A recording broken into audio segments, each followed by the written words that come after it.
Pennsylvania, and by education I'm a geologist, by practice I'm a hydrogeologist, and by profession I'm an environmental consultant.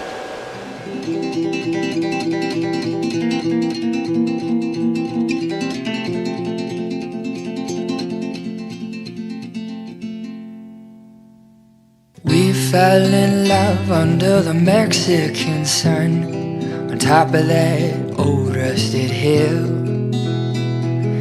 We watched the sun melt on the horizon. I wondered then what I wonder still. If I'm as crooked as the shoreline and jagged as these rocks, get my heart locked inside that old wooden box that I built from pieces of my shipwreck at sea. Knowing all you know I do, you still love me. Oh, oh, oh. Melted by the look in your eyes. Oh, oh, oh. Oh, oh, oh. Oh, oh, oh. Oh, oh, oh.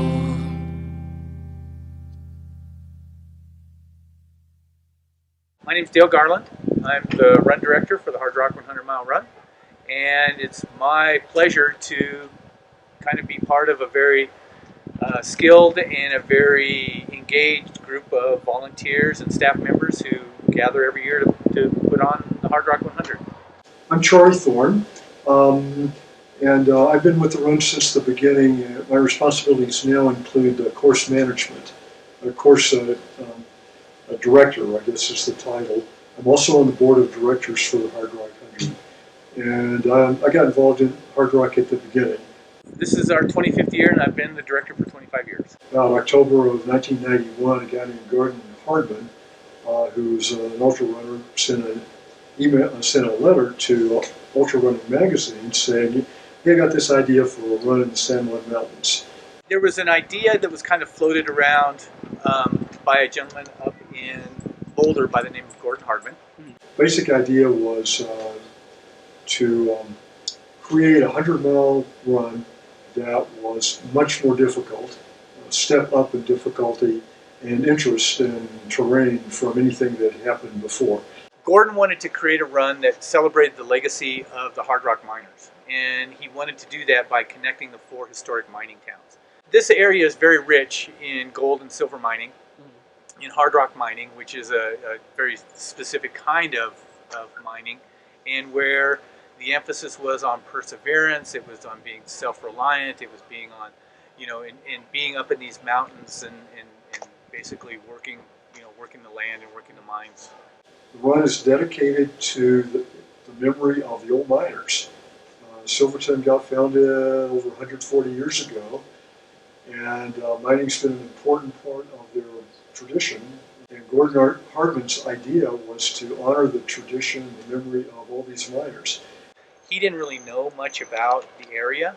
He had the idea, so he got myself and 3 other guys together to kind of map out the course and to figure out how we could make that happen. First year we had 46 starters and 18 finishers, and the next year we had something like 36 starters and about the same number of finishers. And we thought we were going out of business.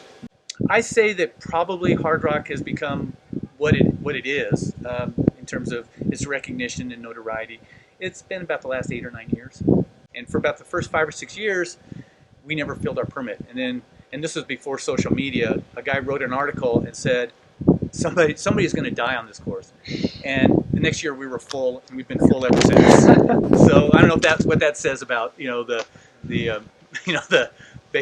intelligence of ultra runners. One of the first days of the first year on the course marking, we went up above Island Lake, Grant Swamp Pass, and we were literally post-holing in 2 or 3 feet of snow all the way up that south-facing snow. We get to the top. None of us had been up there. We're trying to figure out how the course is going to work that first year, or if it would work.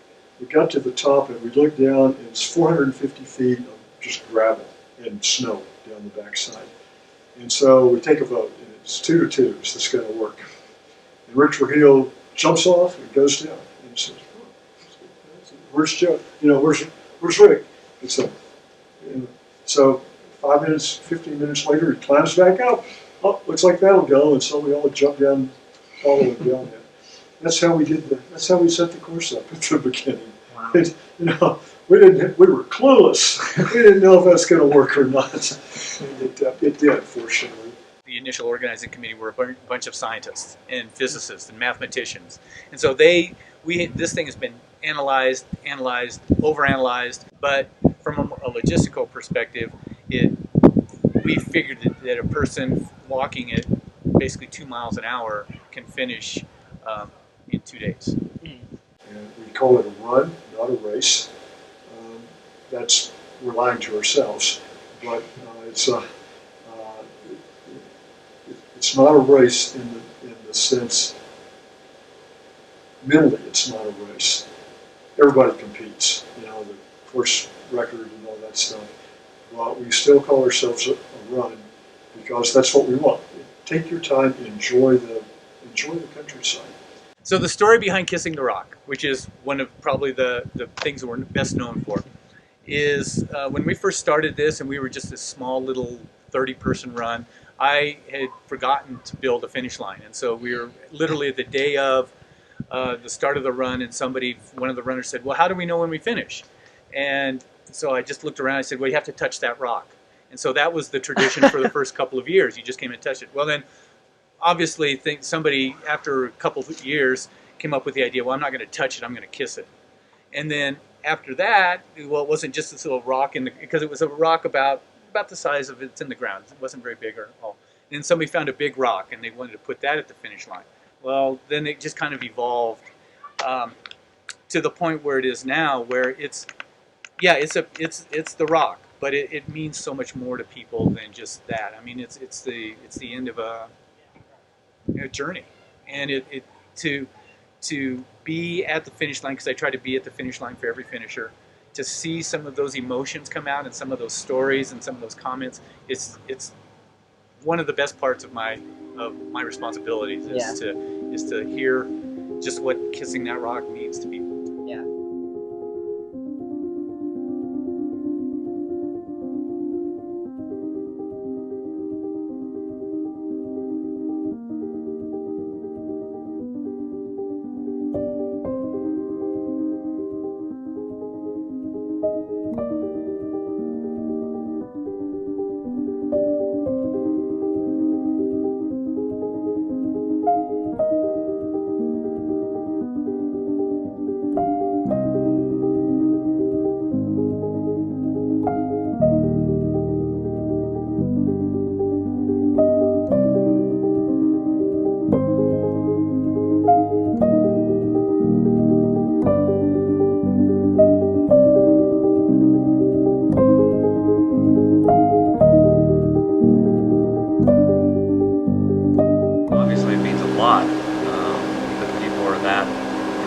Interested in this crazy hobby that I have.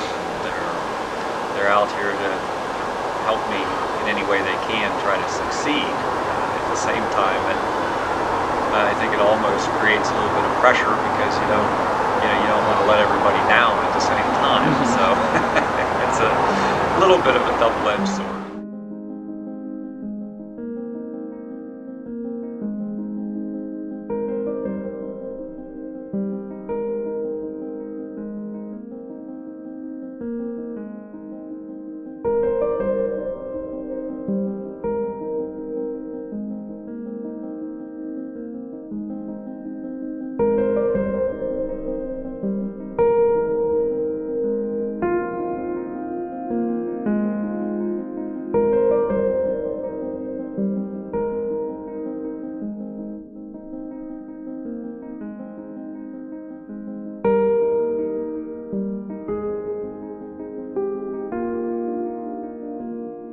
This year was my 7th year entering, so I was in the lottery 6 prior years. And they have a formula. The the lotteries, it's very interesting the way they do it. It's a little bit complicated, but their lottery has 3 different pools. So there's 152 slots in the race. They have a formula that says for each prior year that you have entered the lottery and not gotten into the race, they take the number 2 to the power, which is that number of years. So I had entered 6 prior years and not gotten in. So I had 2 to the 6th power. That's how many tickets I got in the lottery. So I got 64 tickets in the lottery this year, which gave me about a 50-50 shot, statistically, of getting in.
hard rock is something that he has dreamed about for, he's tried for 7 years, but it's been his ultimate goal for many more.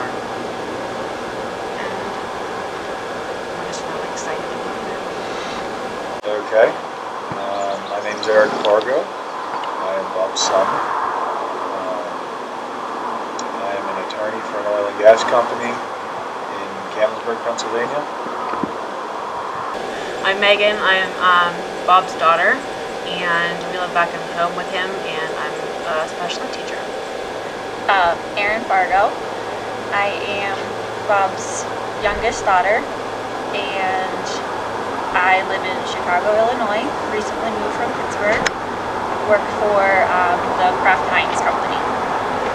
I'm John Clowner. I am Bob's son-in-law, married to Megan, and father of Kinley and Anna Lee.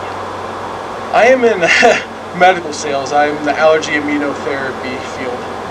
My part is to help him get prepared to get to here, because I don't think anybody realizes the time and effort,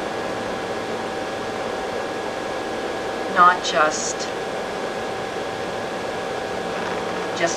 right here, all the prep, but the hours he spends training and thinking about it and planning and giving up, and he misses, a lot of times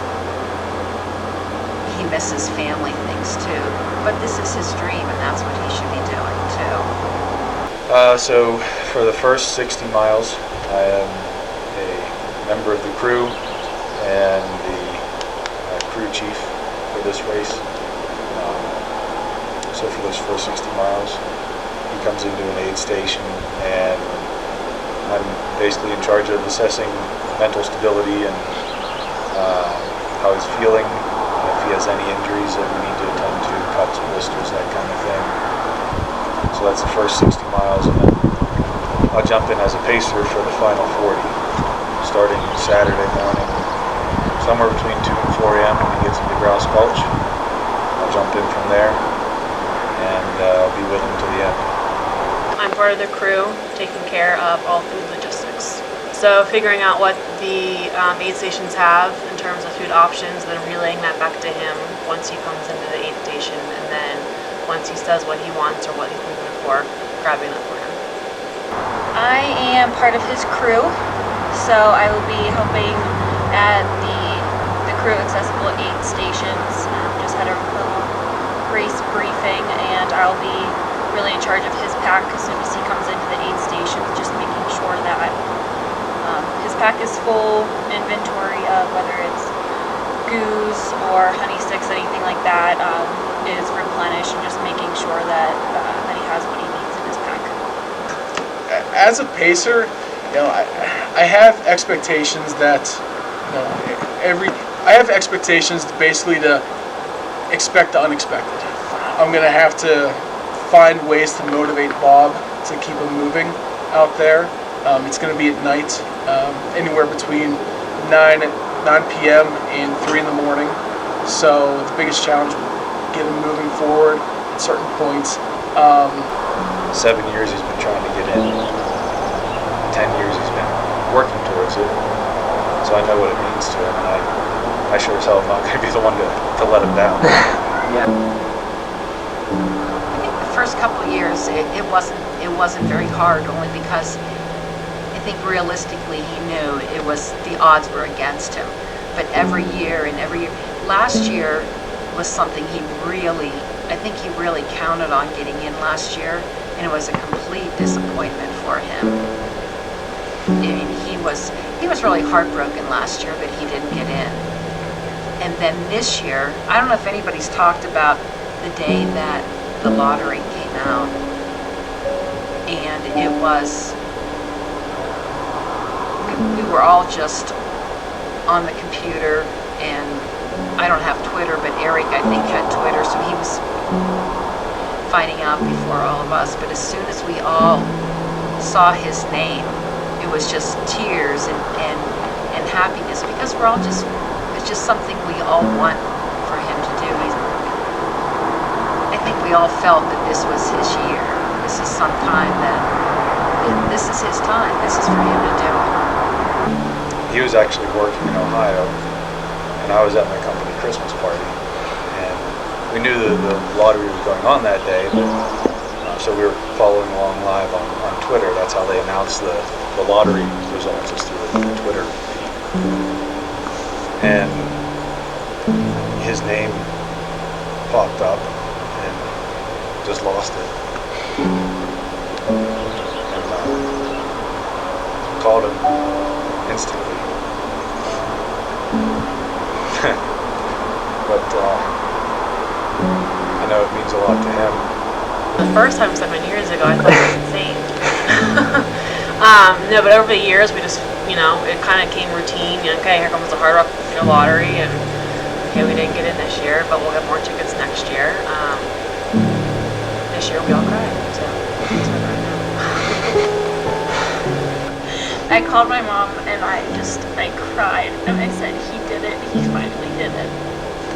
Didn't you say you got a Twitter just to look at that was the only reason I downloaded Twitter, was to stream the names as they were pulled. So 7 years ago, I didn't know the Fargo family. Yeah. But whenever I met Megan, ever since I met Megan, I've always heard of this thing called the Hard Rock. And to finally be here and to see what it's all about, it exceeds all expectations of how amazing, one, this ultra running atmosphere and culture really is, and how supportive all the racers are with each other. Even though they're competing against each other, you can really see in the ultra running community that it's a very supportive community. I think I'm excited just to see like the big production of it all. But just to see him, do it, this is his dream. So the whole kind of I knew I've been crying. Sorry. Oh, I just have complete confidence. I think he's going to do it without any problem at all. In fact, he got a little upset with me, or a little like, don't do that, because I was pushing his time limits ahead. I think he's just going to do it. I have complete confidence in him. He's put so much time and effort, and he's prepared. He really is. Expectation of him is just to go out and do what he does all the time, and just run his race. Not running for first place. This is a dream of his that he's wanted to do for so long. So my hope is just for him to finish the race and just achieve the dream that he's wanted for so long. He has been my biggest fan through volleyball, and I'm just so happy to be his biggest fan doing this, and I'm just really proud of him. So I know he appreciates everything that we all do for him, but I just hope he knows that we do it because we love him so much, and we just support him, and we know that it's something that makes him a better person, a better husband, a better dad, because he's so dedicated to something, and he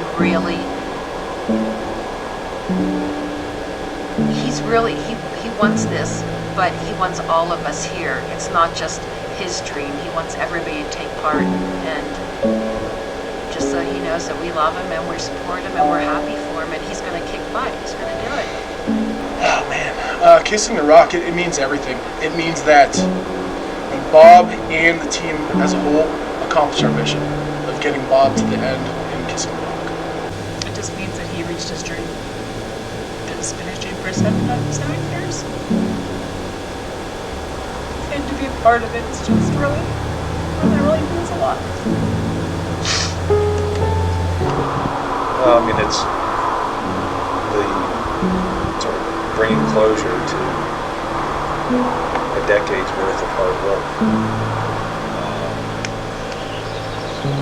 So,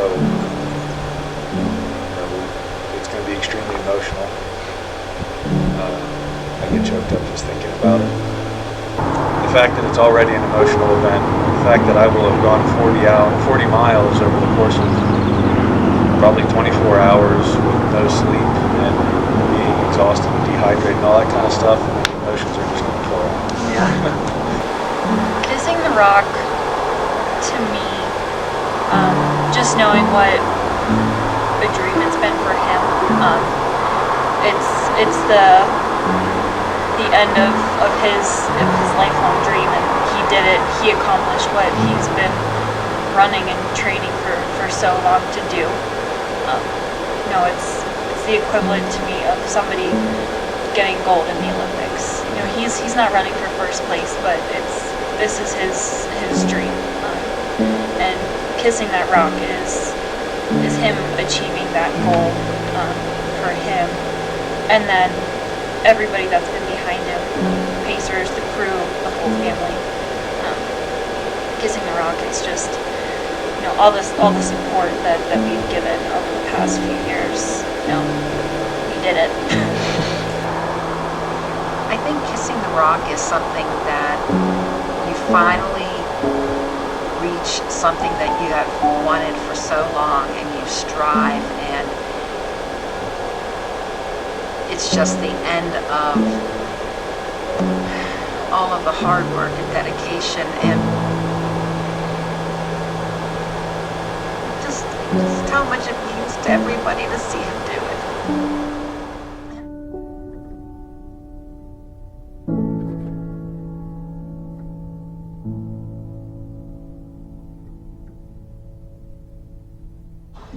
But just sort of walk through real fast how ideally this thing will play out in terms of at least the sequence. The timeline could be all over the board. I need to be there to check in officially, the second time between 5 a.m. and 5:45 a.m. So working backwards from there, we need to leave here probably about 4:30 Friday morning, which means getting up at whatever time we need to get up to, get a bite to eat, get our stuff packed up, get in the cars and be on the road at 4:30. So it's going to be a real early morning. And the last check-in time is 5:45. So if it just so happens that there's a runner that, for whatever reason, decided they couldn't show up anyhow, or after all, they will turn around, kick that guy out, and give his place in the race to somebody else in the last 15 minutes before it starts. And there's four people waiting. That has happened. So there are people waiting around before that. That has happened. They'll just go to they'll start down the wait list and say, they'll call names, and if somebody's there, Could you imagine here. coming on this way? Just to be on the wait list. Yeah, here's your bib number, and you're in 15 minutes before this thing starts. So that has happened.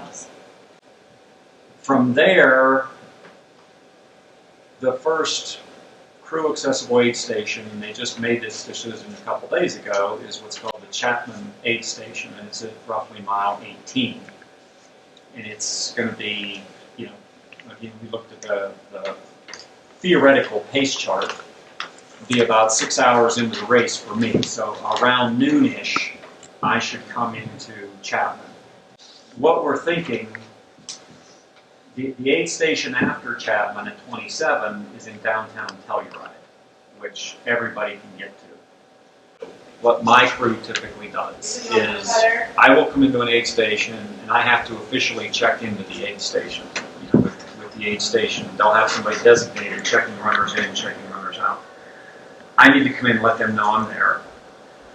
The crew has gotten there before me, sort of scoped out the area of the aid station. We usually set up our own little sort of camp off to the side somewhere, set up the camping chairs and that type of thing. We'll go through all this, and when I'm ready to go, I'll go and say, number 122 is leaving, so I check out. Getting into the array, it's going to be dark-ish, depending on whether we're ahead of time or behind time. There are two other aid stations, there's two other ones, but those are not ones that you're allowed. One of them you can't get to, and the other one you're not allowed to get to. So Uray is where John will come in as pacer. And we've scoped out at least the first few miles of the route out of Uray and up into Bear Creek Canyon, which leads to the engineer aid station, which is packed in on foot, so you can't obviously get there. And then we get on the Engineer Pass Jeep Road and follow it down for like 5 miles, I think it is. Better part of 5 miles to Grouse Gulch aid station. That's like 1 in the morning. Grouse Gulch is like 4 a.m. Yeah, engineers like 1:30. Yeah. From Grouse Gulch, you climb to the highest point on the entire course. We hit the summit of Handy's Peak at 14,048 feet or something like that. So we hit over 14,000 feet. But then we drop off the backside of Handy's and work our way down, I don't remember the Grizzly Gulch. It comes out at a spot called Burroughs Park. And there's an aid station at Burroughs Park, which, even though it's very accessible, there's no crew access allowed And from Burroughs, we'll turn and we'll run, it's like 5 miles down the Jeep Road to Sherman, which is another. We'll turn and run. Yes, we will turn and run. Turn and run. I remind you, you said that. Remind you I said that. Once we're in and out of Sherman, then these guys will get back in the Jeep. They will come back over Cinnamon Pass. And the next place that anybody can see us is at mile 91, the Cunningham aid station. So, Well, at Sherman, we're at mile, what's Sherman, 72? 72. Sherman 72. And Eric will still be with me. We'll leave out of Sherman. We'll go up over to what's called the Coal Creek aid station. And then we go on to the Maggie Gulch aid station. And then we go on to the Cunningham aid station. So we're going to miss like 30 miles of your race. You're going to miss 18, 19 miles. So unless you could pick the pace up and get there. We'll try to accommodate it. I'm certain will be a very emotional place because there's a lot of runners coming in there. You're at mile 91 and they're just trying to hold it together to get back up over one hellacious climb that's left to go.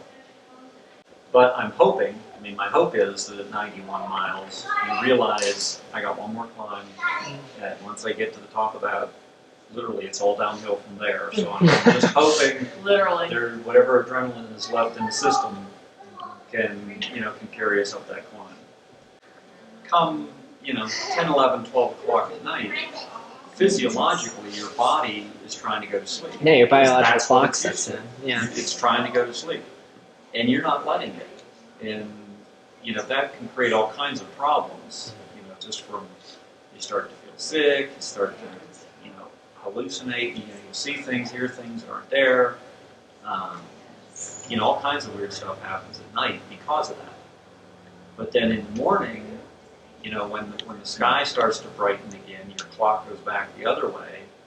And often, a lot of times when the sun comes up, it's like, oh yeah, I'm awake now. And all of a sudden, it's like, where did this energy come from? I didn't have this 4 hours ago. Because 152 runners sounds like a lot, but a 100-mile course like this, it spreads out. It spreads out fast, and there will be huge gaps between runners. Because they run it different direction each year. Even years it's clockwise, and odd years it's counterclockwise. Do you have a place you're shooting for? No. The rock in that. That's so good. I'm shooting for Silverton.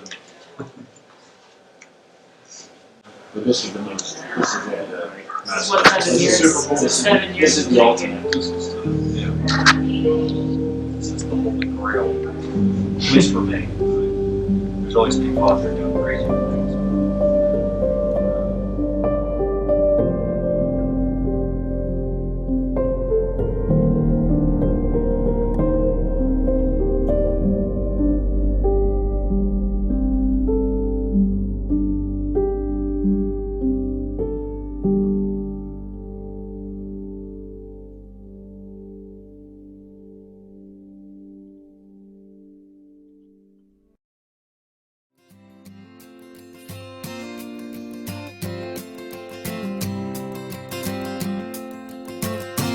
You belong among the wildflowers.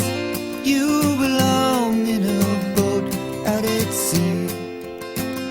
Sail away, kill off the hours. You belong somewhere you feel free.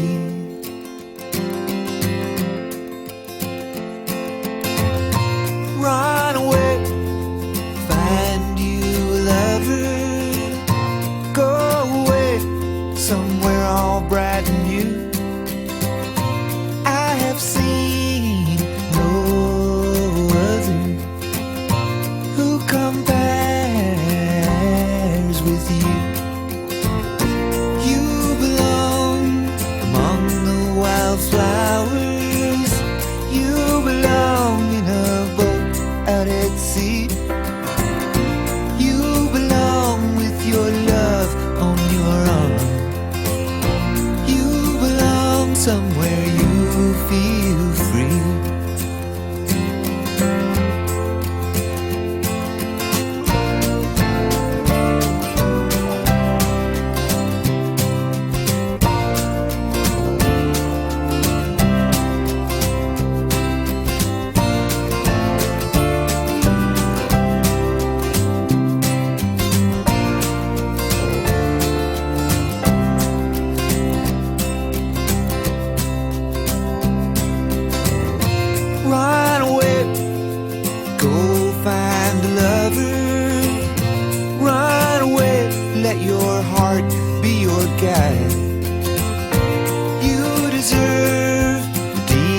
mist of cover.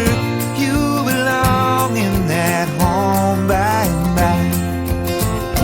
You belong among the wildflowers. You belong somewhere close to me, far away from your trouble and worry. You belong somewhere you feel free. You belong somewhere you feel free.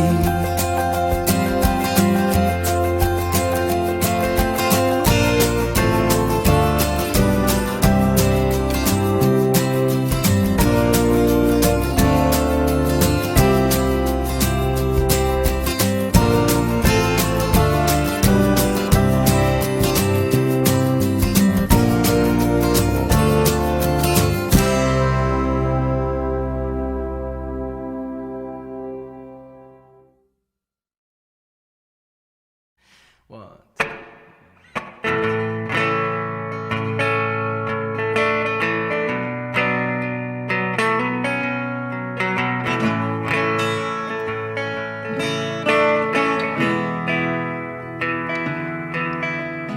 You're gonna leave, it ain't gonna break my heart, Mama. And I never see nobody quite like you. And if you ever change your tune, oh, the world's got the best of you. You can always find me where the skies are blue. I want it to change, turn it. 123. They changed you. They changed me. Now 123. Send out an email update. Yep. All of my best to you. So if you ever need a fool who will give you a love so true, you can always find me where the skies are blue. Let your dreams, little darling, in the flower bed. Let the sunshine in your head. In your head, you're gonna be somebody. Tell me how you feel after you check in now. Scared to death. It'll be awesome. No, it's exciting, but it's intimidating Yeah, at the same time. yeah. Scared maybe isn't the right word. Intimidated maybe is a little better. That'll all go away when we get out there. You can always find me where the skies are blue.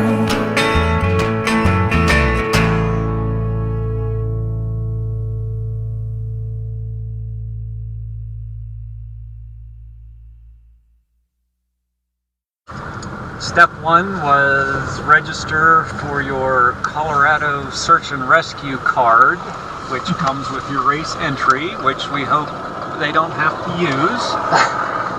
But basically that's just a contribution toward the local search and rescue staff, so that if they do get called out on the course, they can get a little bit of revenue for their efforts.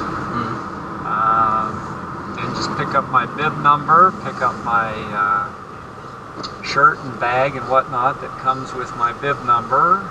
We took a photo to put on the runner tracking site, so when somebody clicks on my name and my page comes up, there'll be a photograph of me with it. And then the medical check-in, which was basically, do you have any allergies we should know about? And do you want us to take your blood pressure and pulse and whatnot? Because if you don't, we're good with that. What did you say? I said, no. I said, I know what they are anyhow. And she goes, okay, we're good. Wow. So you get your little bracelet, my name and my bib number, and it says bees, because I told them I swell up when I get stung by bees. So they put bees on there. Interesting. I hope there are no bees up there. High altitude bees. So what are you feeling a couple days out of the race? out from the race? I would say anxiety is the best. Is the best word right now. Yeah. What about you guys as the family? Excitement. I have anxiety too, but not like his, I'm sure. Yeah. I don't have any anxiety because I know he's going to be awesome. He's going to be perfect. Anxiety, but a high degree of confidence. He's going to be the winner. For what age group? I'm always the winner. I always win my category. Men over 55 from Washington, Pennsylvania. So there you are.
We're 3 minutes into Dale's time.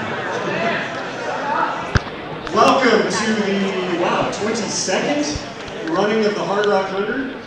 So, since we're 3 minutes after the hour already, introducing Dale, the race director.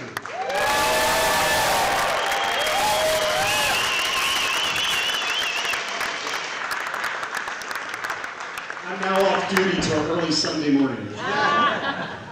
Thanks, Chris. Look what we did. Just look around, man. Isn't this cool? This is awesome. It is cool.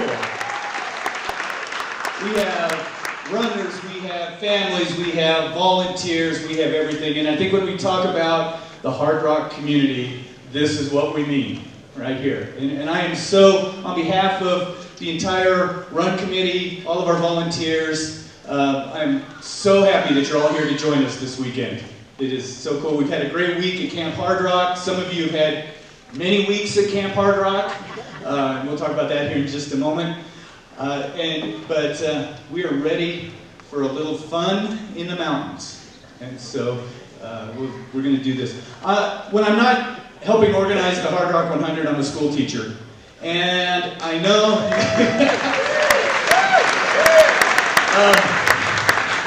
I don't know if it's worth that or not. When we first started Hard Rock 27 years ago, we tried to figure out how we were going to have a home. And over the last quarter decade, it's been abundantly clear there's one town that is associated more so than any other towns. And that's not to say the other ones aren't important, but there's one town that has embraced Hard Rock, and that is Silverton, Colorado. And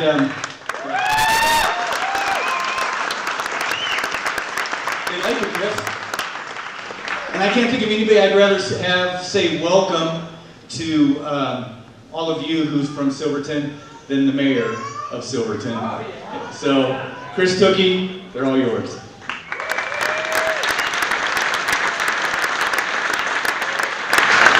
Thank you very much. It's always been my pleasure to be able, as mayor, to come and say to you guys, welcome home.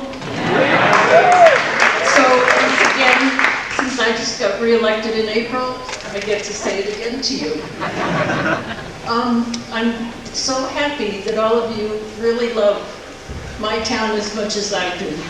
And I'm not going to take up any time except to, as usual, tell you that I'm glad that you're all here. I'm glad that you love us. I'm glad that you helped the revenues in Silverton. You've met a lot of our people. You've helped us with a lot of things. I'm going to also end up by saying I send you a traveling protection, that the weather will be good, safety-wise will be spectacular, and that maybe a little breeze to help you if it gets too hot. So once again, thank you all for being here, and Godspeed until we see you next year. Thank you.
Bob Fargo from Washington, Pennsylvania, and by education I'm a geologist, by practice I'm a hydrogeologist, and by profession I'm an environmental consultant.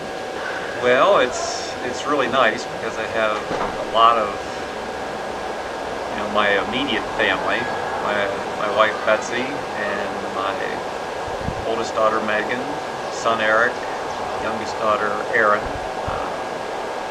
Megan's husband John, my son-in-law, Megan and John's two daughters, so my granddaughters are here. Had you guys, the Cleveland crew, Bill, Ann, and Bryce, and longtime old climbing friend of mine, Alan Haverfield, and his wife Patty are here. It's a little bit of a long story, but just by some strange circumstances, I happened to be out here in this area for work 11 years ago. It was 2005, and it was early August, so it was not long after the Hard Rock had been run in July. And I was sitting in a little restaurant in Silverton, in fact the same restaurant we had lunch in today. And I was sitting at a table and waiting for my lunch to come, and there was a copy of the local newspaper sitting on the table next to me, so I picked it up, and on the front page was an article about this event they had just had in town called the Hard Rock 100. So I started to read about that, and with my background otherwise as a runner and climber out here, I just got sort of enthralled with the whole idea right then. It's like a 100-mile loop through the San Juan Mountains. How cool would that be? And what do I have to do to be able to do that? Yeah. Well, it's sort of funny because in high school, I actually went out for the high school cross-country team. It was the first year our high school had cross-country, so a group of us decided to go out for cross-country just for the heck of it. And, I hated it. I hated cross-country running. And for some years after college, moved back to Pennsylvania for work and, got away from all that outdoor type of activity. And I still remember I was laying on the couch. It was February. I can't tell you exactly what year it was. It was a Sunday afternoon. I was watching, who knows what, maybe a golf tournament or something, laying on the couch, and I was thinking, I feel lousy.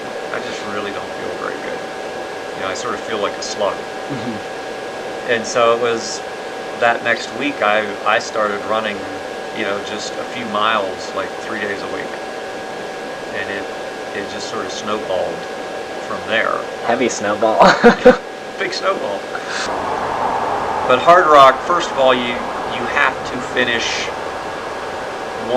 there's a group of qualifying races that they have. There's a list, and not just any 100-mile race will do. You have to finish a 100-mile race that's on the list that they figure gives them some level of comfort that if you can do that race, you can come here and at least survive. And that meant, okay, first I have to figure out what trail running is, because I had no clue at the time. And gradually worked to the point where I could run a 50-kilometer race, which is the most fundamental ultra-marathon distance. And once I got to that point and could accomplish that, then it was, okay, now I should go do a 50-mile trail race, just to work up to that. And eventually, tried the first 100-mile race. It's 11 years in the making. Yeah. Wow. Yeah, 7 years of qualifying, but it's been 7 years since I did the first qualifying race. After a while, it gets frustrating, and you wonder if you're ever going to get in. This year, had I not gotten in, I would have to have gone out and done another qualifying race, because each qualifying race is good for 2 years. Well, I expect the course will kick me in the ass a lot along the way, if that matters. But it'll be certainly a memory for a long time. You have a connection. When you've done it, you're going to have a connection with all the other people that have done it, and that'll be pretty cool. Because it's not a big group of people. That'll be. You'll be able to, walk around, and it's not in the bragging sense, but, talk to people and know that, we've done that. We've all done that. And there aren't too many people out there that have. Yeah. So, I think that's the connection that you come away with. What does kissing the rock mean to you now?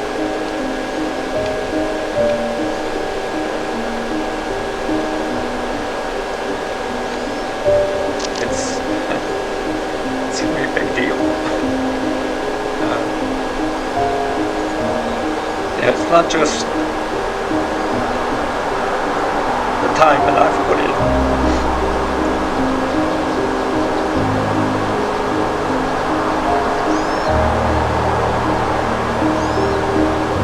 But it's everybody else. And to me, it's going to be all that, paying off. So, it's going to be a big deal.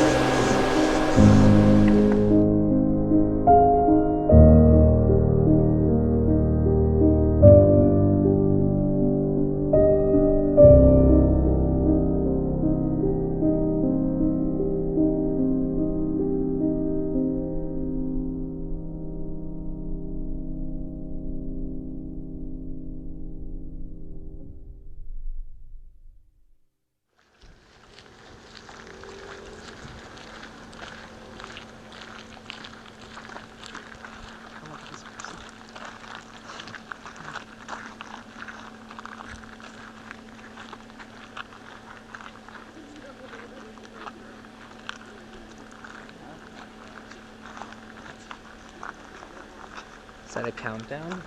Yeah, isn't that cool? That's cool. 1 hour till it starts.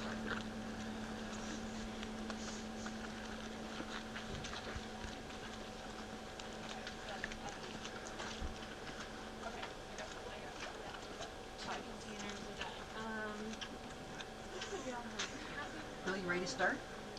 Yeah, stretch out.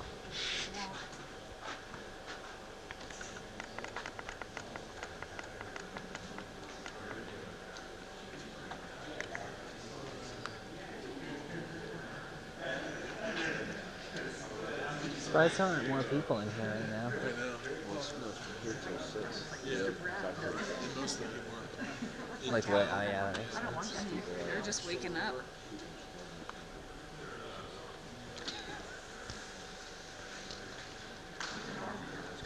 Okay, so when does, are we not even starting yet?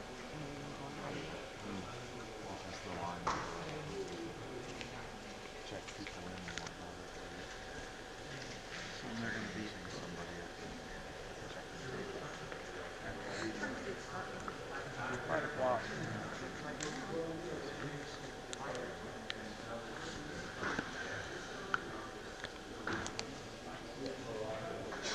So you checked in there? Because when I got there yesterday after that, I went to track and I got on my 130 spot. On the, when they list out the names in alphabetical order on the sidebar column. What's your announcement?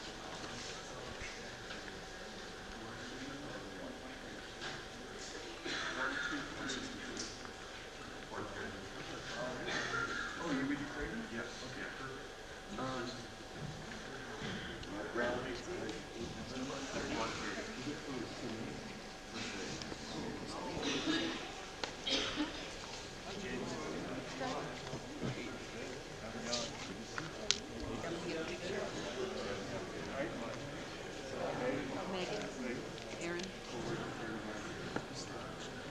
Aaron, what's wrong with this picture?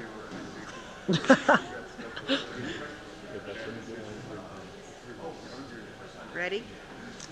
Yeah, you should be in it too. No, this is the crew.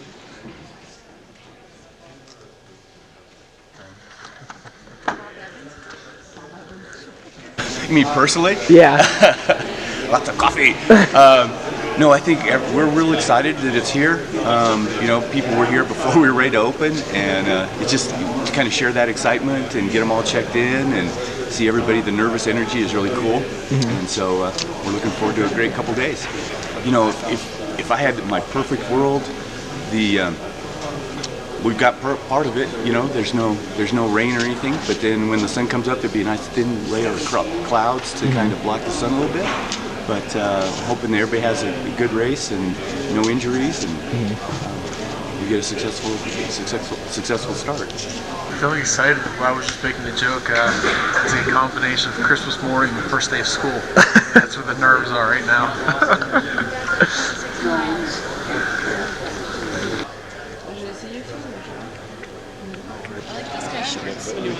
Oh, I like his. It's cool. He's got his backpack. If you wanted to. Have you noticed anything about this? Is that most of these people have your dad's build and everything. A lot of, you don't really see, but they're all. No, that's what I'm saying. You don't see that a lot. They're really. So why don't we just do it? Long and wiry. Yeah. Kind of like me.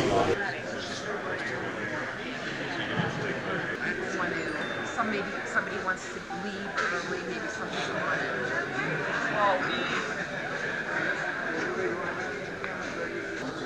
Oh, double hard rock attempt. Strap that on Let's just.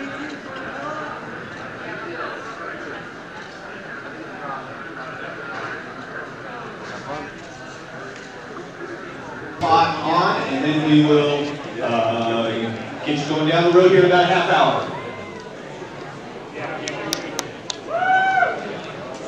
Thank you for somebody having a little bit of energy and enthusiasm today.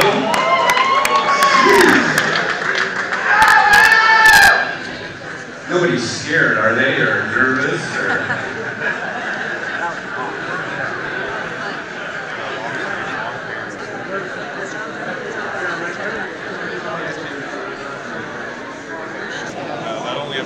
One more. All right. Do over. Ready?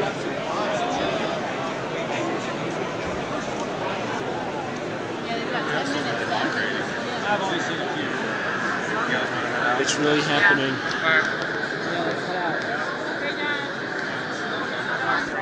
Yep, all right. See you after. Yep. Good luck.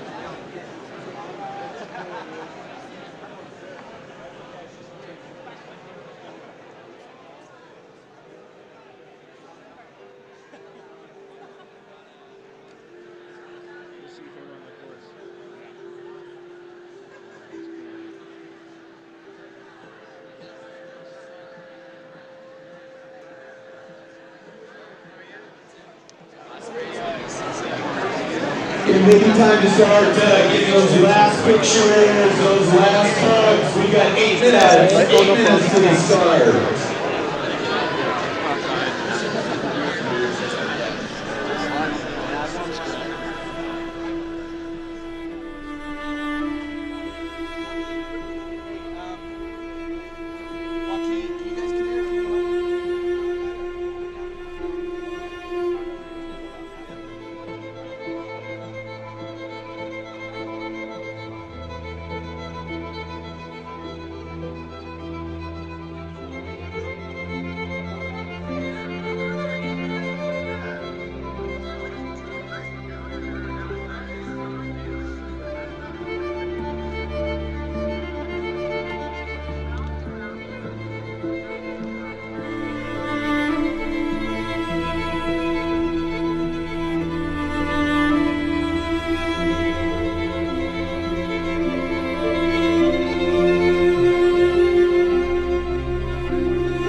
I'm Larry Kundrick. I'm from Lethbridge, Alberta, Canada. Hard rock is to me the most important of the ultras in North America. It's really something. I ran it twice. I ran in 2010 and 2012. So this is my third time with the clockwise direction. I need to get a counterclockwise in. It's a real accomplishment. It's very difficult out there. These are big mountains. It's the last 10 to 15 miles are painful for everybody. And you get to the rock and it's relief, it's joy. It's a real feeling of accomplishment. This gives you a lot. This community gives you a lot. I'm an emotional guy. I can cry on the drop of a hat, and I cry here at Hard Rock regularly when you see these wonderful people. You know, you can go up and talk to any of the racers. It doesn't matter whether he's the fastest one or the slowest one. They'll all give you the time. They all want you to succeed at this. It's such a big beauty. This is a big race. Yeah, so we're headed to the Chapman aid station, which is about mile marker 18. This aid station is not normally crew accessible when they're running the clockwise route. The counterclockwise route, they always, I think, allow crew to access this aid station, but they're trying it for, I think, the first time this year. So we are going to be among the hordes of people headed up over Pass to check out the Chapman aid station, where we'll meet up with Dad in anywhere from 2.5 to 3.5 hours from now, and then from Chapman we will head down over the hill basically to Telluride, which will be mile, I think, 27 or 28, and we'll meet him there this afternoon sometime around 3 or 4 o'clock. Oh, there's a river that winds on forever. I'm gonna see where it leads. Oh, there's a mountain that no man has mounted. I'm gonna stand on a peak. Out there's a land that time don't command. Wanna be the first to arrive. No time for pondering why. I'm wondering on why we both still alive. To the ends of the earth, would you follow me?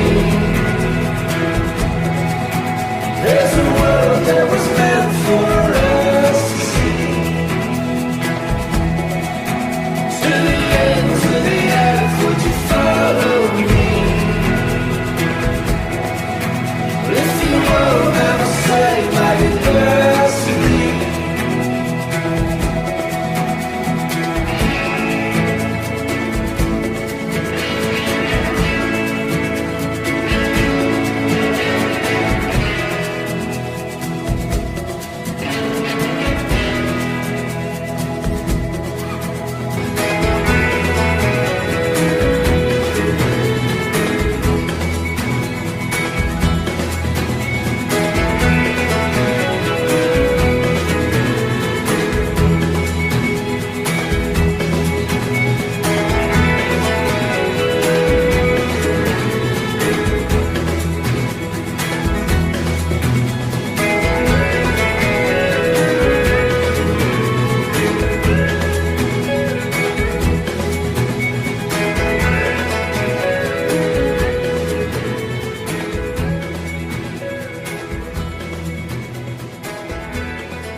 Where's the music?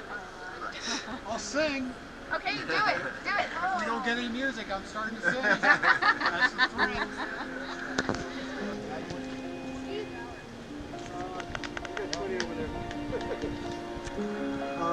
That one's about, yeah, that one's a couple wheel.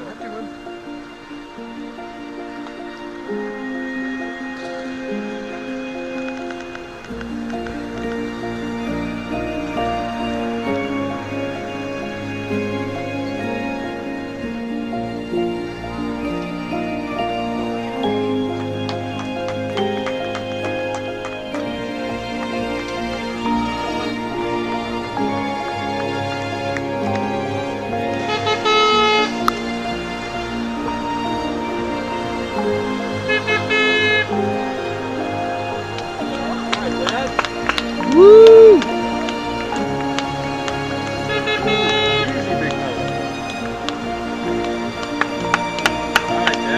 Yeah!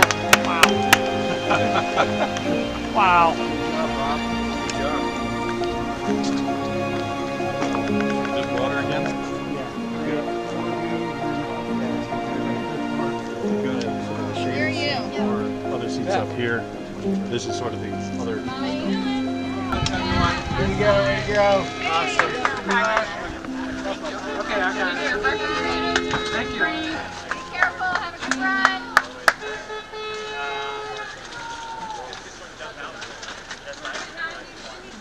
Which need? We got right here.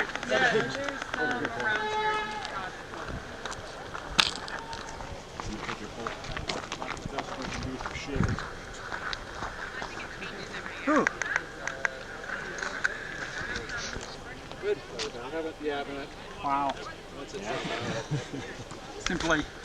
Simply put. Do I need to check out? How about sunscreen? You okay with that? I will probably reapply because we're going to be You're going to be in the open for a long time. Okay. Wow.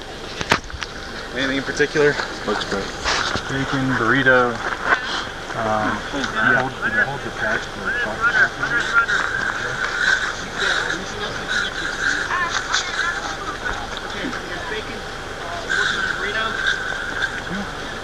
How you feel, Dad? You look good. Okay. Hot. I'm learning. Learning. I'm learning the climbs are very long, often very steep. Yep. And there's no choice but to go really slow. Fine. You feel like you're barely moving. Doing great. I mean, Great pace, Dad. coming up Grant Swamp. See the sunscreen? You just feel like you're barely making progress. Yeah. I'm gonna get some of this in there. But coming down the backside of Grant Swamp was some of the finest scree skiing I've seen in a long time. That was a hoot. That's great. That's what everybody's saying. Everybody's coming in there, so they're skiing. Yeah, that was a hoot.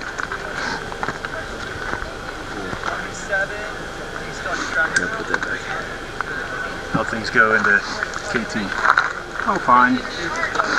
That's just a long, 11. They say 11.1. I've had it more like 11 and a half. Yep. Is it just beautiful out on the track? Well, yeah. I mean, I've tried to take some pictures. I've used that as an excuse to stop. Like cookies, bananas, or anything, or watermelon? Banana might be good. But this next one, Oscar, is just a bear. This is a long grind. Yeah, that was a grind up and then down into Telluride. Well, that's the nice part. The downhills are really nice. The last 5 is basically you keep dropping altitude all the way down in. Well, that's the way that works. Elevation. I just have to be careful not to get over excited with the downhill. If you try to run them too hard, you beat up the quads, and I don't want to get too over aggressive. Right. I've been trying to do the run my race, run my race, run my race. You're on pace. Not anybody else's. You're on pace. Oh, You're great. Yeah, you're making great time. Ahead of pace. You're great. Very well. Fantastic. And at KT, I had a turkey wrap and a guacamole wrap. About this size. Yeah. I took them out at an aid station and just sort of walked across the Cam Traverse while I ate them. I should probably take my directions.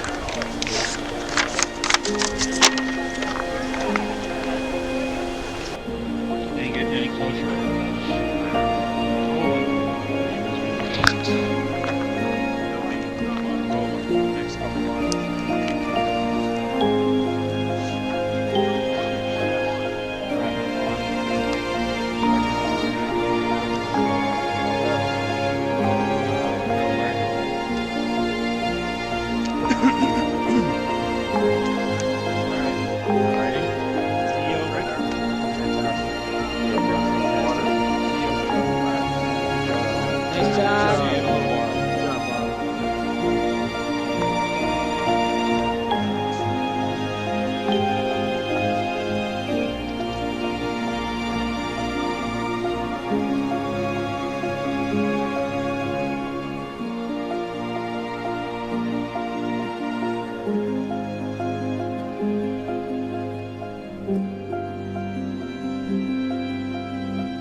I mean, if he comes in generally within a half hour or so of what he's projecting, I'll say a half hour early of what he's projecting, that's fine.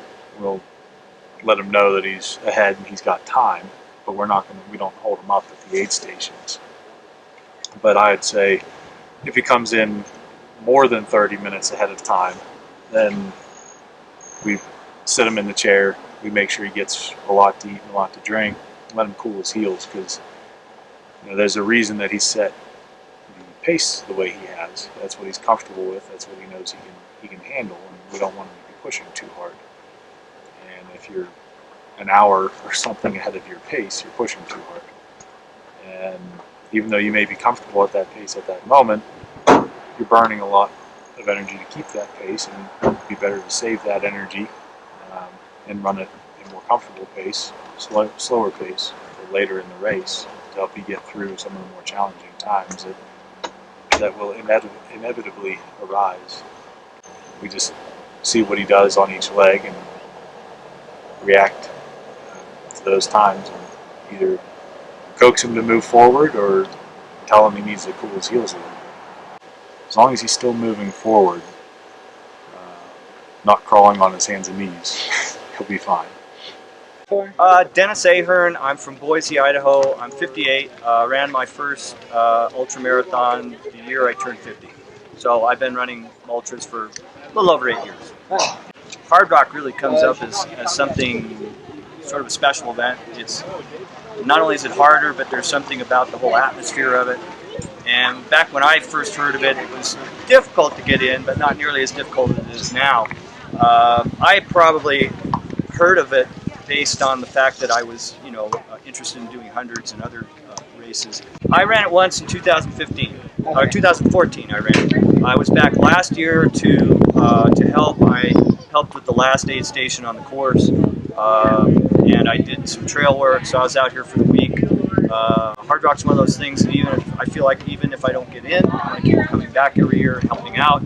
The years I can run it are great. I really enjoyed just coming out last year and helping and not having to run it, there's a certain amount of pressure to having to run it, so it's nice to just be able to be out here and help last year. This race is more than most. This will be, if I finish, this will be my 23rd 100. And I've done a number of great races. I really enjoy them. But usually you show up a day or two before the race, you run the race, there's a little ceremony afterwards, everybody goes home. But with this, there's a whole week, and some people come out here 2 and 3 and 4 weeks beforehand to live here and train. And there's that whole Camp Hard Rock thing, the kids race which just happened. Even the lottery and the build-up for the lottery is part of it. It's such an event that encompasses so much about what makes trail running and ultra marathoning and being in the mountains. And this is part of an extension of a mountain life. People who do this tend to be people who love to be in the mountains.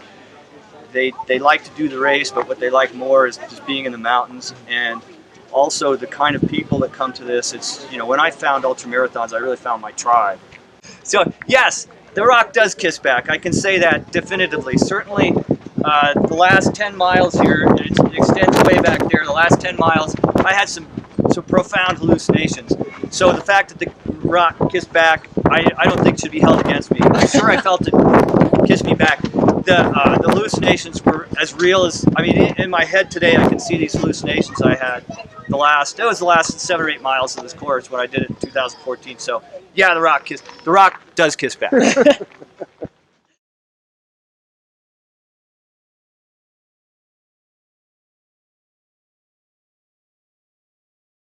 Okay, so we are at the Telluride aid station. This is mile marker 27.8.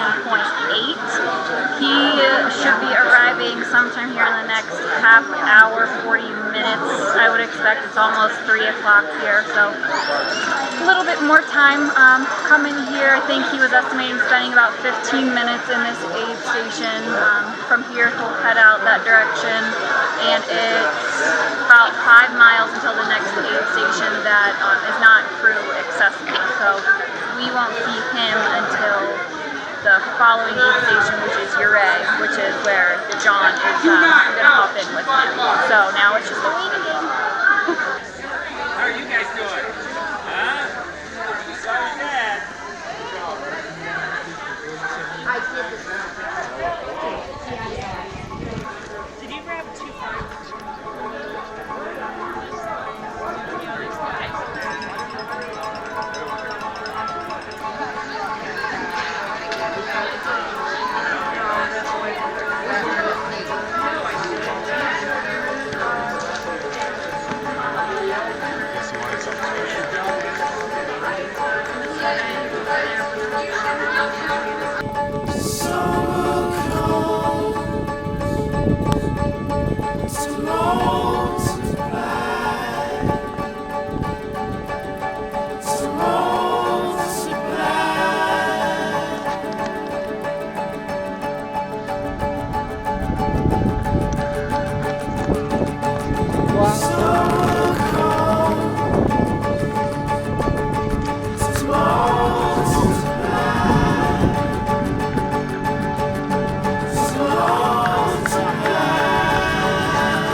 lot like work. Holy hell. Excellent. Fantastic job, Dad. Oh, Oscar was just a bear. Gotta go right in front of the temple. I clocked some impressive miles going up Oscars, I'll have you know. Why don't you unclip that pack? I think I topped out at 41-minute miles. And I backed that up with a 38-minute mile. Oh, but didn't you say hi, please? I heard you say hi. I want Just water or water? just water. I think I ate a goo and a honey stinger.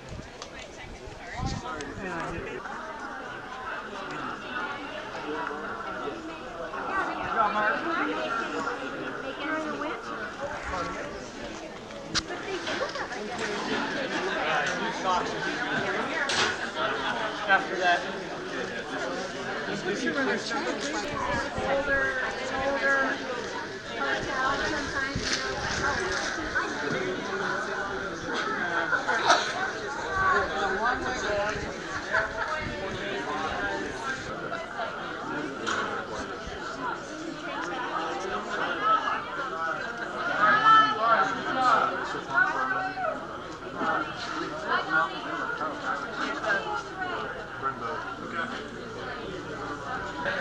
at the very top, it was, I mean, having come out of the heat, when we crested the saddle up at Oscars and the wind ripped through there, it got chilled. It went so pretty hot. Cut down across a couple snowfields to get up over across that saddle. I felt bad for this one guy. There's a snowfield that we had to angle up across to get up on the Wasatch Saddle. And he started up across the snowfield. He got 3/4 of the way up it and fell. He slid the whole way to the bottom. He hiked up around the end. He did it twice. And there's Jeff's. I thought, that sucks.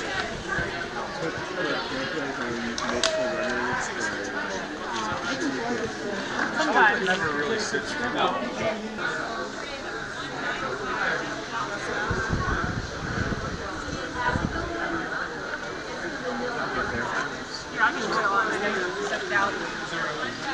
It's got to be very, very gentle.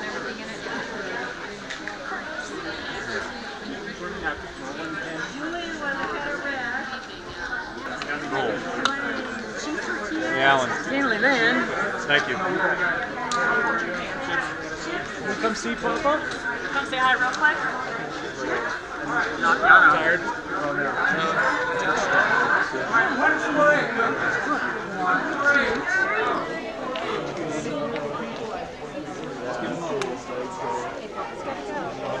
Time to get rolling again. Oh, tell Papa bye. Bye. See you later. See you at the next one. See you later. Well, getting ice cream now. He's got to go run some more race. Say bye. Good luck, Papa. Say love you. You're picking them on your mouth. Say love you. That you do. Just don't have this camera in here, Dad. No. I've lost interest.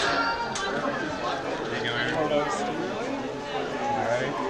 Did you remove garbage? I did. What did you put in there? I put the honey stinger 8.4 in there. Put a couple more goos in down here. I took out the half-eaten good bar.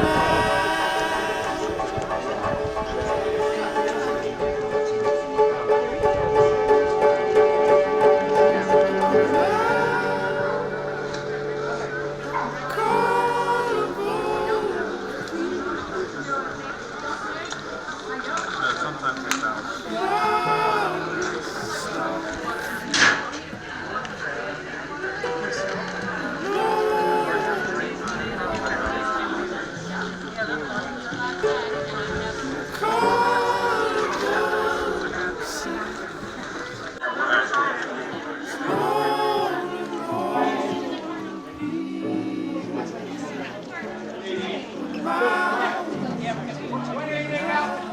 Appearances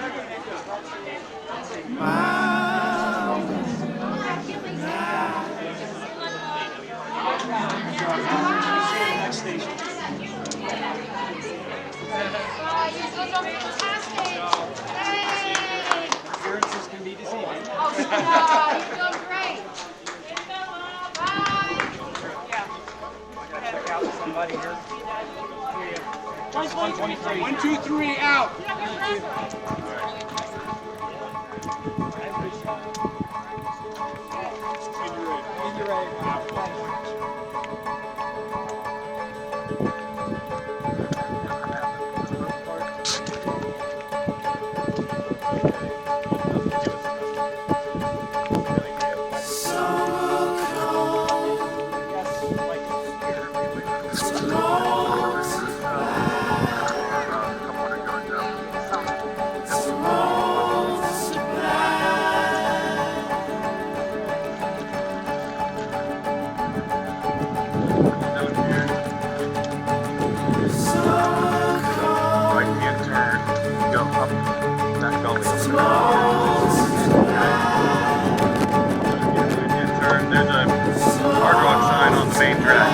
Good luck, Dad. We'll see you in the next one. Good job.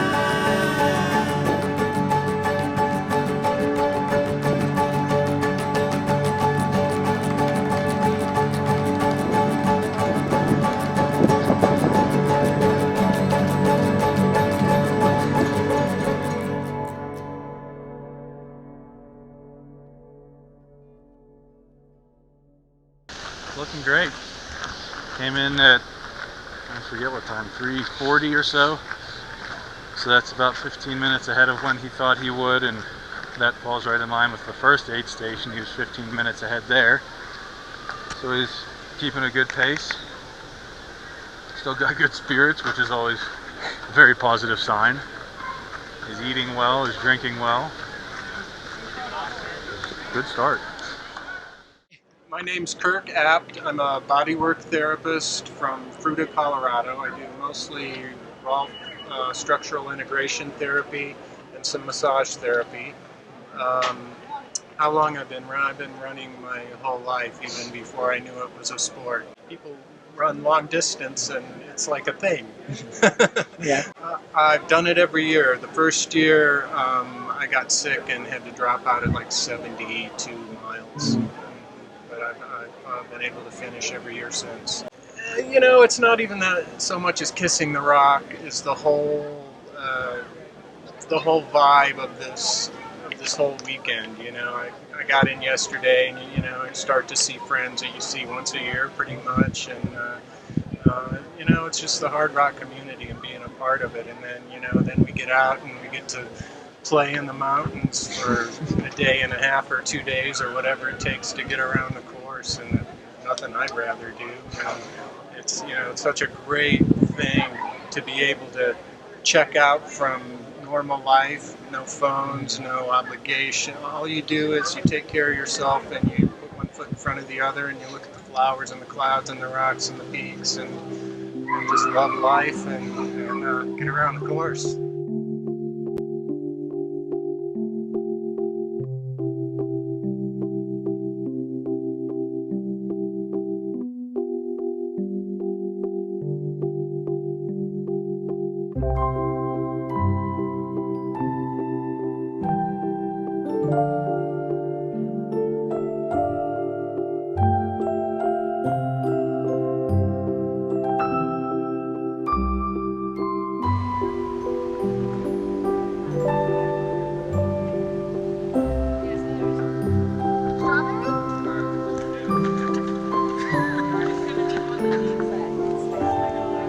I'm just doing my routine. That's all.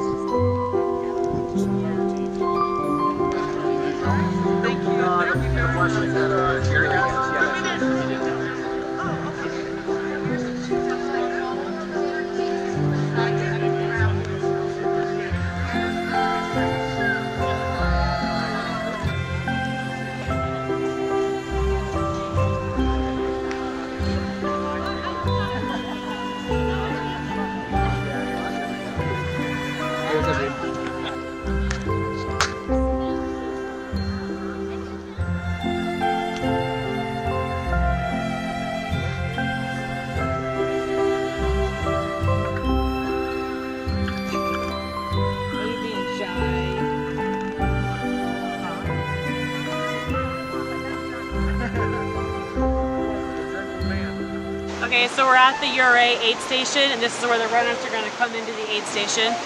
This is where John is going to be going into Pace Dad through the night. From Uray, they're going to leave and go through Engineer and come into Grouse Gulch, and they'll do the handoff. John's going to come out.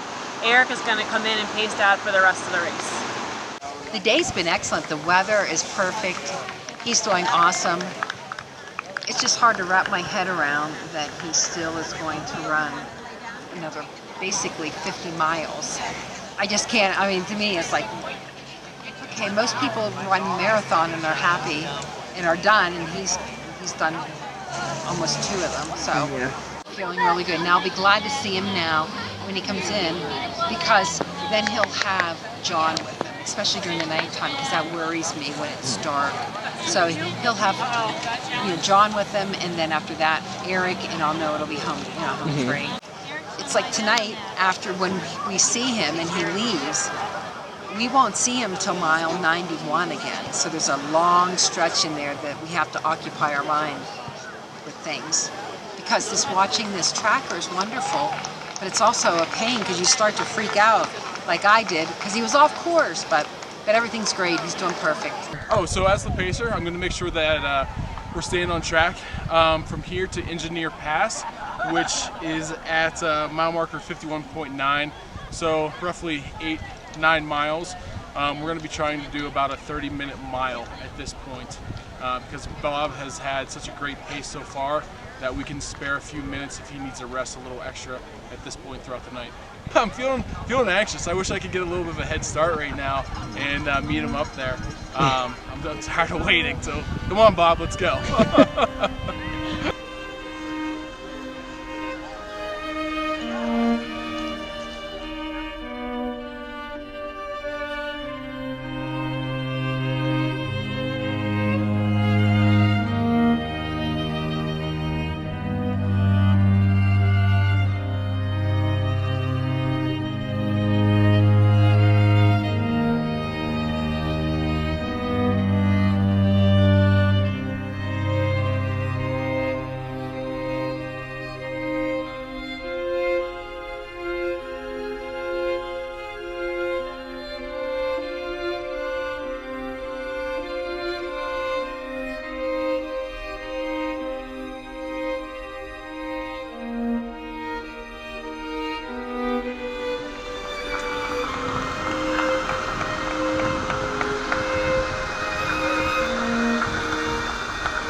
Can I give you anything? Ginger ale, Coke, bacon, eggs. I was just going to say, I was going to get the menu off my phone.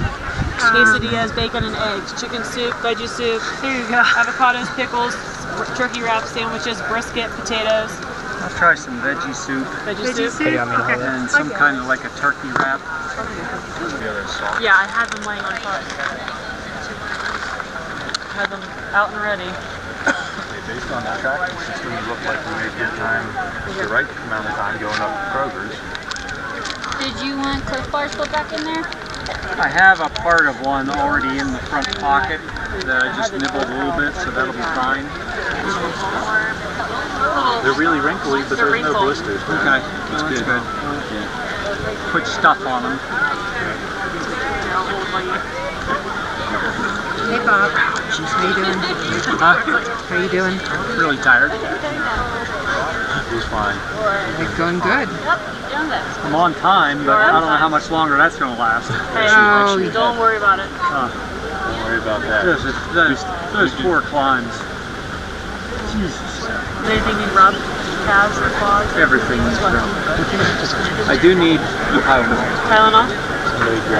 I sort of half slipped and caught myself and wrenched my back. Whenever my clock would turn over a new mile, I would run for a couple hundred yards. That's great. And then walk the rest, because that would keep me under 15-minute miles. That's fantastic. Excellent strategy, guys. Got you some pretzels and chips with some salt, and then that has turkey and bacon in it. I want to stress here that I'm in a hurry. I know. I don't want you to be in any hurry. You're right on schedule here, Dad. Oh yeah, you're doing great. Hello, little girl. How are you? It was so warm just coming down from Governor's. Was just concerned about. I kept thinking, okay, well, when are we going to drop into the cold air here? And we never did. Good. Okay, it's dark. You're fine. We're not expecting you to be blazing any trails. John understands that. We gained 4,300 vertical feet in 4.9 miles. I know. Looking fantastic. Anything else you think you know? Roll out. Let's get moving. I'm gonna let you tie them because I don't know how you like it. Get it.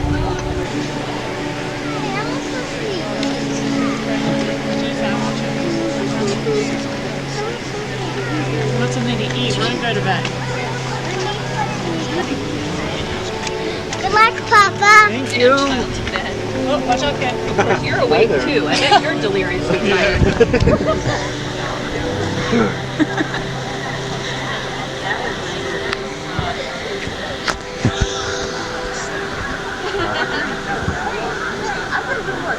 So check out. Where's the checkout? Oh, okay.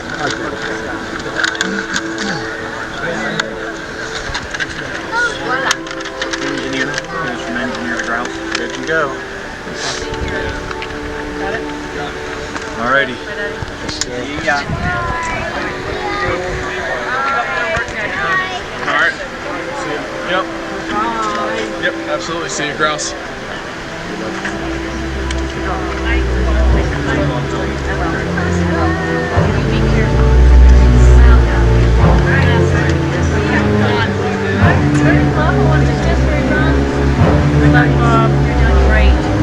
It's going to be a slow night. Yeah, that's all right. Sports fans.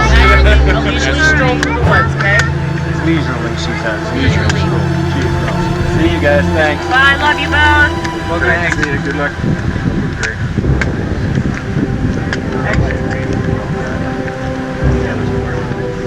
Just don't yell at John too much.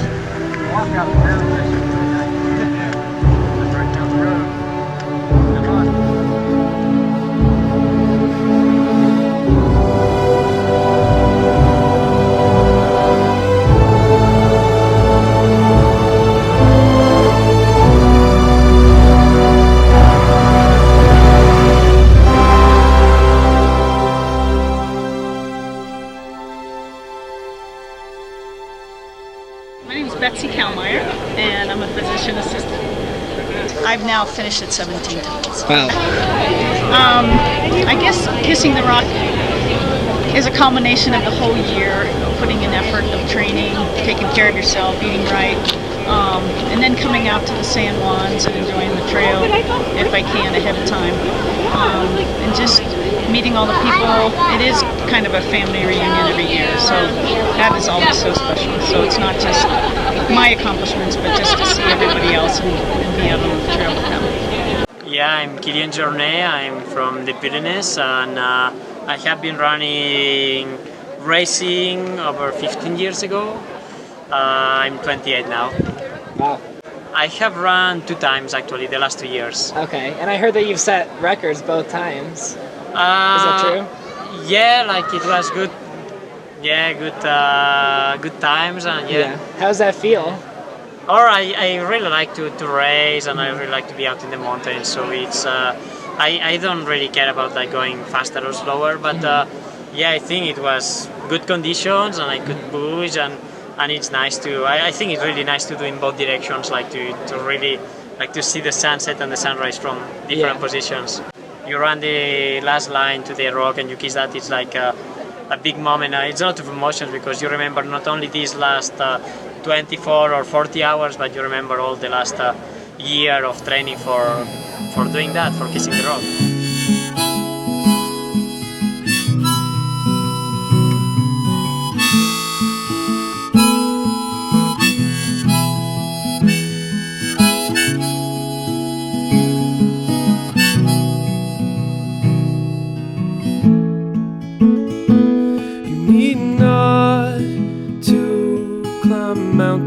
So starting off, we just, watching Bob in the aid station, I knew that it was going to be a slow night. We maintained just a nice, slow pace through town until we got to our first incline. There was no need to rush at that point. Bob had banked so much time throughout the day, did such a great job with his pace throughout the day that we had extra time. We were with 2 other groups, and we got into a really good rhythm. Bob was moving really well. We jumped on the shelf trail, and the shelf trail then wound us through the canyon. And to better describe the shelf trail, at some points it was no more than maybe 3.5 feet wide. And if you took a misstep at that point, you would fall a few hundred feet. So there could definitely be a serious injury or even worse at that point if you took a wrong step. So on that shelf trail, we maintained a very slow pace. We had our headlamps on the highest possible beam, and just made sure that we were confident in every step. I noticed Bob hadn't been drinking that much water, so I wanted him to drink water, and he also wasn't eating his Cliff Bars. And I had 3 chewy granola bars on me, so I recommended him eating one of those, and it was great. He enjoyed it, took his time eating it.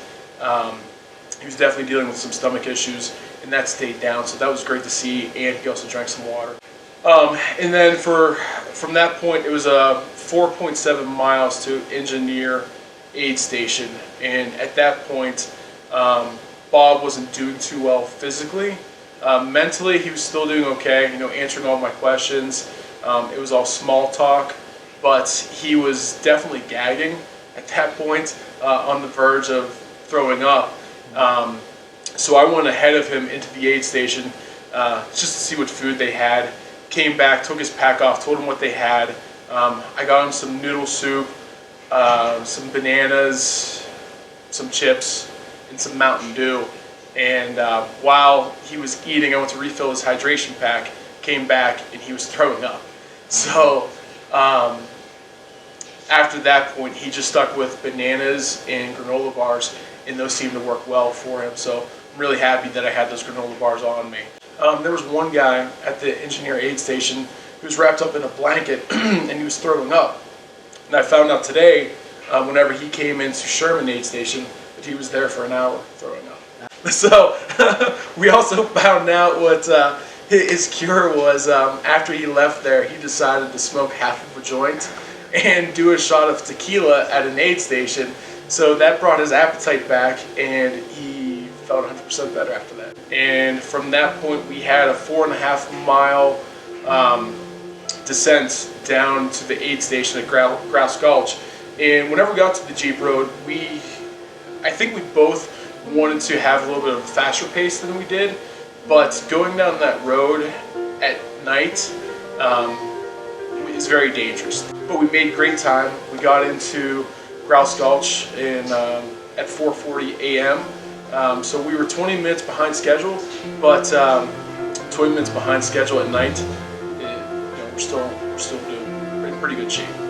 And then Bob wanted to take a 10-minute cat nap. Eric, looking at the time, being the crew chief, decided that was totally okay. So we took him over to another tent that had something like a cot, and Bob was able to take a 10-minute nap there. And after 10 minutes, Eric got him up, got him on the trail, and got him going. And from that point, they made their way up to Handy's. So I asked him, are we going to make this an annual event? And he laughed, and he said, first thing he said was, "Be careful what you wish for."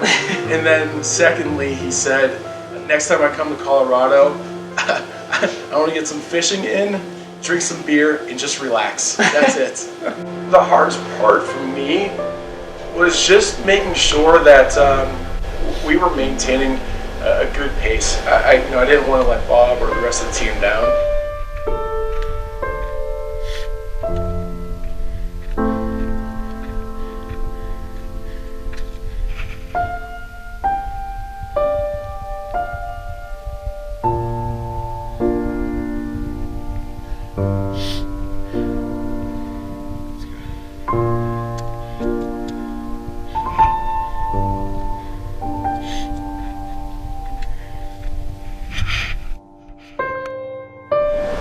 My hope is just for him to finish the race and just achieve the dream that he's wanted for so long.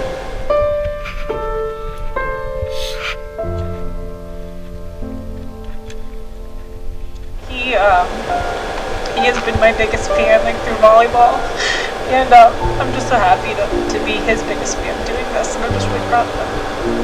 So.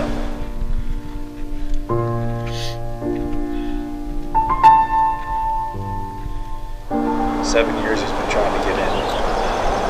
10 years he's been working towards it. So I know what it means to him, and I sure as hell am not going to be the one to let him down. Let's get over that turn. That guy just made that turn up there.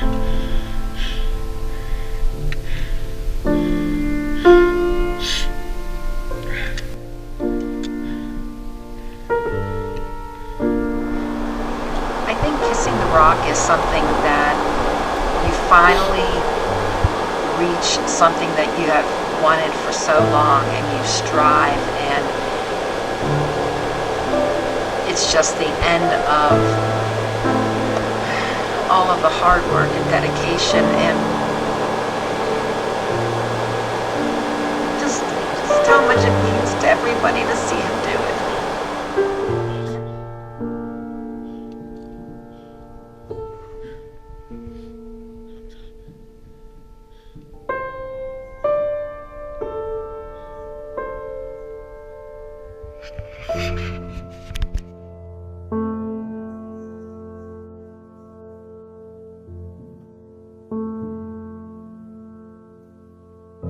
Well, we started. Our first runner came in a little bit before, a little bit before 5. So we've Was been that Killian? Since 5. Killian and Jason Schlarp. Oh, yeah. We had 2 tied. Came in together, which we thought was really cool. It was a great finish, and I think a real statement kind of finish for both of them, and just have the camaraderie that they felt for each other. That's awesome. Yeah. So how are you feeling throughout the day? You know what? People finishing energizes me, so it's pretty easy to stay juiced and to see people coming in and finishing, and their families and their friends are here to help them celebrate. It's really cool. Do you have It's one of special? the best days, like Christmas. when they, it's a real symbolic thing more than an actual thing, but I've seen everything from pure joy to just pure relief, to people crying almost for relief. We just had a guy finish who was surprised in the finish line by his parents. He's finishing his 10th finish, and his parents told him they weren't coming in, and they showed up and surprised him, and he was crying. It was great. So, That's really nice it's to a see. range of emotions that I just feel real privileged to be able to be a part of, and to think that, this means a lot to him. And I was a part of that.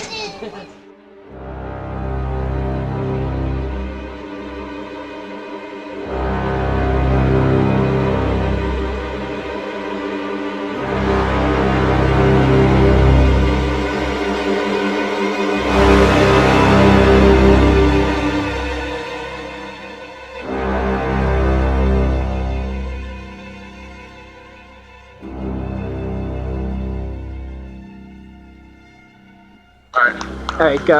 All right, so we are at Cunningham Gulch aid station. It's about 8:40, and we are expecting Bob and Eric to show up within the half hour. This is mile marker 91 on the course. 9 more miles after this, so I know whenever they come in, they're going to be tired, but we know they're going to be motivated and strong to finish the last 9 and accomplish Bob's dream of finishing the Hard Rock 100. Dad's pace to come in here originally was 8:45 p.m. He's been running about 20 to 30 minutes behind on that, which is perfectly fine. Don't want him to rush. He has more than enough time. So hopefully in the next half hour, they will be coming through. Get late. Because Dad is in a blue shirt like that. What's Eric He's have wearing on? white sleeves. What's Eric have on? Eric has on like a royal blue t-shirt. Wow. Because that has a... He may also have white sleeves.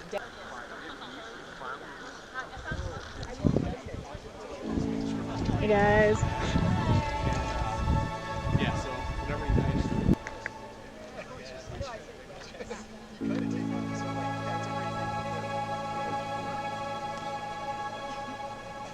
Alright, Bob, it's Andrew Place, running the aid station here, aid station captain at Cunningham. Looking forward to seeing you shortly. Spectacular night. We've been tracking you throughout. Think about the remarkable journey and the Glacier Ridge work you put together, and the Laurel Highlands runs we've done and you've done over the years, and all the effort you put in to get here. And I know you and I have talked about it on the runs we've done, so I'm totally stoked you're out there, and hopefully with a few minutes you're coming in, and I'm standing here to greet you when you do. Best of luck.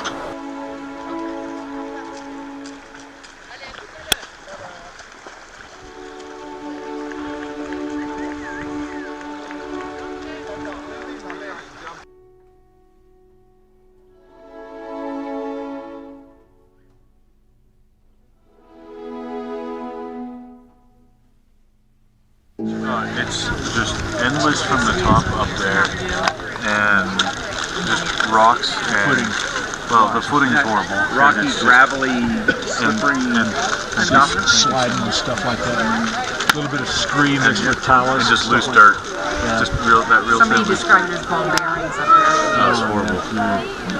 Not to mention that there's a few places where you don't want to slip. Yeah, I was coming down just ahead of him. I said, stay on the high side, because if you went the low side, the high side was like this. You took the low route, it was just down.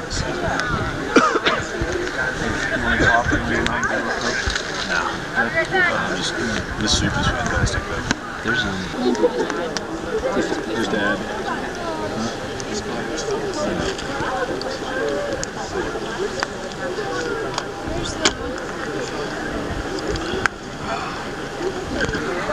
Peter, have you anything rubbed right now? Calves. Exhausted. The bottom of my feet hurt so damn bad, all because of that hill. Really? That was miserable. Okay, good. It's pretty rocky. Yeah. Rocks and scree, just loose dirt. Yeah. God awful. And that just crushes your legs coming down there. Make sure you get the last sheet of directions. Yeah. How to get into town from up there. Yeah, can you grab the last sheet from here in? Yep. I had turkey and cheese wraps. Oh, it was phenomenal. I ate so many of those. Last sheet. Pole Creek almost lost their tent. It was so windy. Windy. It was just howling coming down into Pole Creek. Dad almost blew over a couple times. Are you, sir? Oh, it was horrible. And then when you come up from Maggie up onto the top up there, the second highest point on the course, 13.5. Oh my goodness! I thought we were gonna get blown right off the top. Cool. Climbs were extremely slow, 30 to 40 minute mile type pace. But on the flats and the downhills, we actually moved really well. Really well. This climb is 2.5 miles. Boy, buddy. Yeah. How you doing? They were thinking actually. Makes sense, right? It's, Slides right off. Yeah, it's a one thing that we always test. Well, one thing we always test is to see how you're doing if your fingers are swollen and you get your ring off. I guarantee you we can't get Dad's ring off. I said I guarantee you we can't get Dad's ring off. Let's go back to the house when this is all over and I'm getting in that damn soaking tub. Yeah. Squeeze yourself into it. Bob, I told everybody. They're making a nice bath at the start. If you want to go in that tub in your boxers, I'll carry you in. But you have to wear your boxers. And I'll put you in there naked. How do you feel? I feel lousy. I'm like talking right now. No? Listening to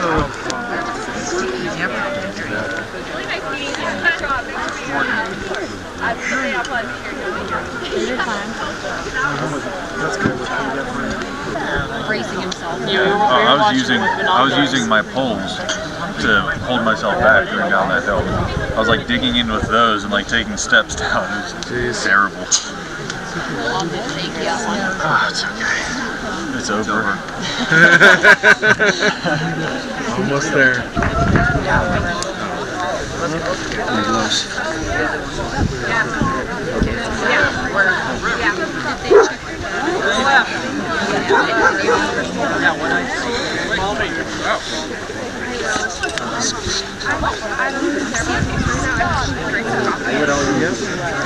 So do I want to know what the winning time was? Nope. Okay. No.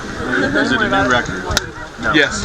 Is it? Yeah. Well, I've heard yes minutes. and no, but I heard that was a lie. Oh, really? Yeah, I think they were just over. Yeah. You mean They crossed. I think they were. But they came in. They came in together. Somebody came in with hands. They held hands. Oh, that's nice. They kissed the rock together. Yeah, they get some light too. We didn't linger too long. Okay. Oh, yeah. This would be fine. Belt. Get out of here. Yeah, Mom.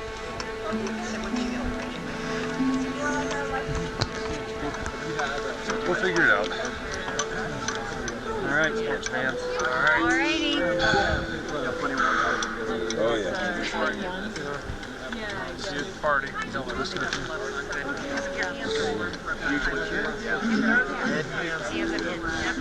And he's got his hat in his pocket. Here, this back way over here. All right, gentlemen.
What does kissing the rock mean to you now?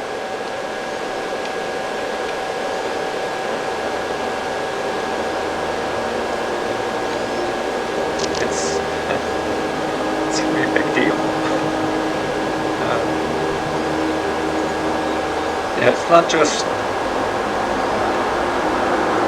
the time that I've put in.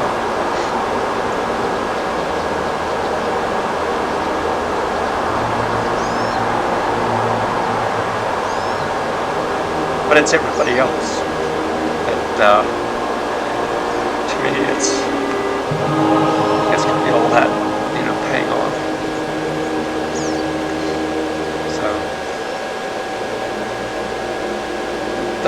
So it's gonna be a big deal.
Let's get you all in there.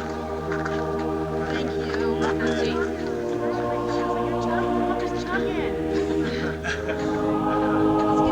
Yeah, let's get a picture of the whole family there. God, I have to walk 3 more steps. Go every once now. Yeah, a couple more steps and then turn around. Betsy, get next to that, yeah. The other side. You did? I'm gonna do that.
I'd like to again introduce myself. My name is Dale Garland, and I'm the very fortunate man to work with a fine group of people in organizing the Hard Rock Runners Endurance Run. And I would like to, at this time, call to order our graduation ceremony for the 2016 Hard Rock 100.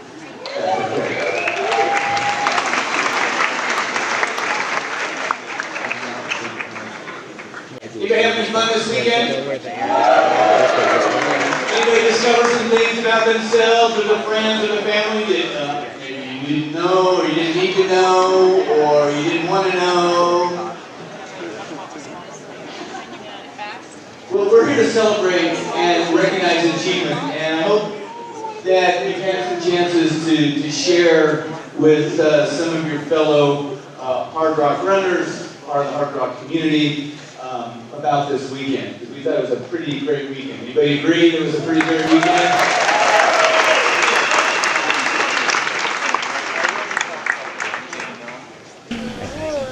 Another cool thing about Hard Rock is the impact on family, and so this is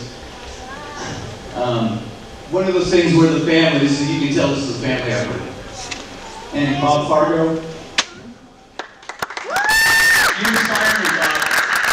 So what you and your family and the joy they have with you is really cool. Bob's going to fly a long time, and this is massive honor.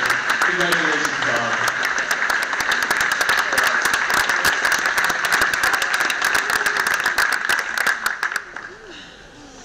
It's been years in planning for him, Bob, and we're glad we can make it happen for him.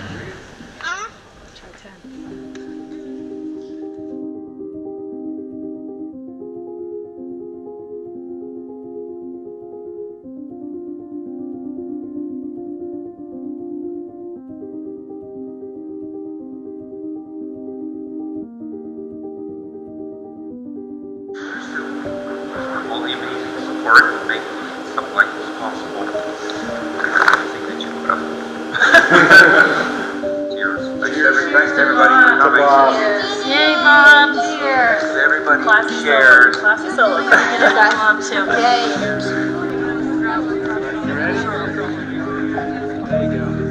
Christmas picture.